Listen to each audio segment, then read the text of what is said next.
On va s'occuper de Rennes aujourd'hui avec deux petits faits divers. Un, somme toute, dramatique. Un qui l'est beaucoup moins. En tout cas, il n'y a pas le côté mortel de la situation dans le deuxième. On va se concentrer d'abord sur cet enfant de 2 ans qui s'est retrouvé percuté et tué par un véhicule qui a roulé dessus et puis le gamin n'a pas survécu. Donc cette fois-ci, pas de sombre histoire d'alcoolique ou de drogué ou de rodéo urbain. Simplement une simple constatation, c'est si la mesure de QTF avait été exécutée, eh bien l'homme dans le véhicule qui conduisait le véhicule n'aurait pas été dans ce véhicule, donc les roues n'auraient pas roulé sur ce gamin. C'est toujours la même histoire. Si, si. Voilà. Donc le fait divers s'est passé ce mardi 9 avril où un enfant de 2 ans et demi a décidé avec sa maman de se promener sur un parking de Rennes. Bon, pour ceux qui ne me connaissent pas, sachez-le, je fais appel souvent à l'humour noir. Donc effectivement, vous pouvez vous dire, mais quel est ce salopio qui traite ce sujet par-dessus la jambe?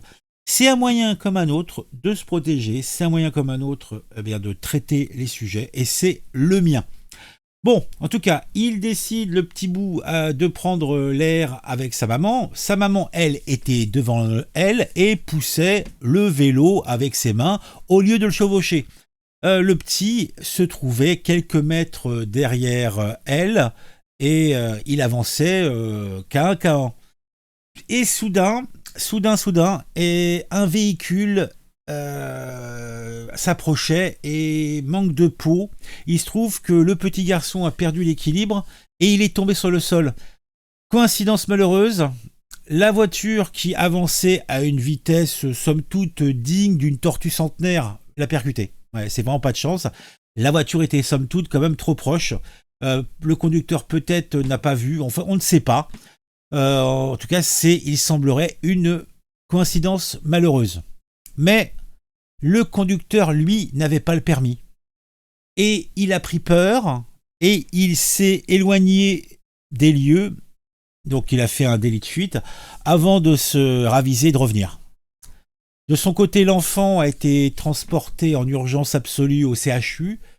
Il y a eu plusieurs tentatives de réanimation qui ont été effectuées. Malheureusement, le petit garçon n'a pas survécu et sa maman a été hospitalisée en état de choc.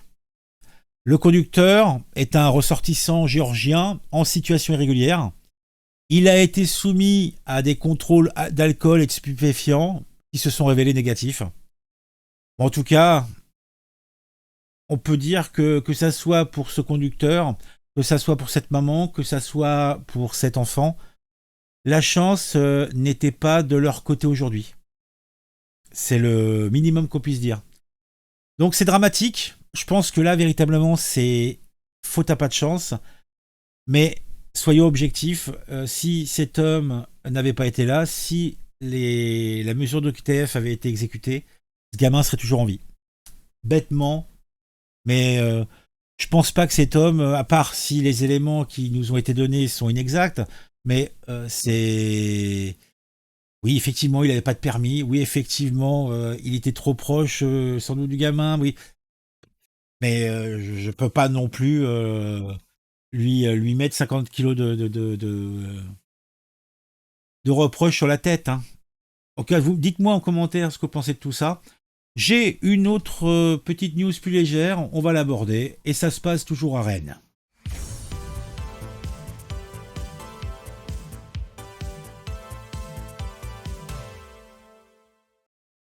À Rennes, des collégiens essaient de faire changer la loi pour accueillir dignement les migrants. Oui, ils sont en troisième dans un collège mal classé d'un quartier sensible de Rennes et ils tentent de fédérer à travers une pétition officielle les citoyens européens qui veulent réserver un meilleur traitement aux migrants.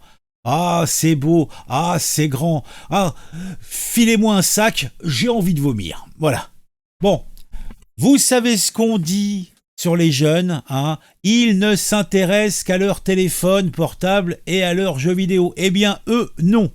Eh bien, ces gamins viennent du quartiers sensibles de Rennes, et ils sont surtout les collégiens du collège Rosa Parks. Eh ben dis donc, déjà rien que le nom, c'est un poème. Le collège Rosa Parks se situe à Rennes. Ils sont en troisième dans ce collège, comme je vous l'ai déjà dit, mal classé, d'un quartier des plus sensibles. Stéphane, moi aussi je suis sensible.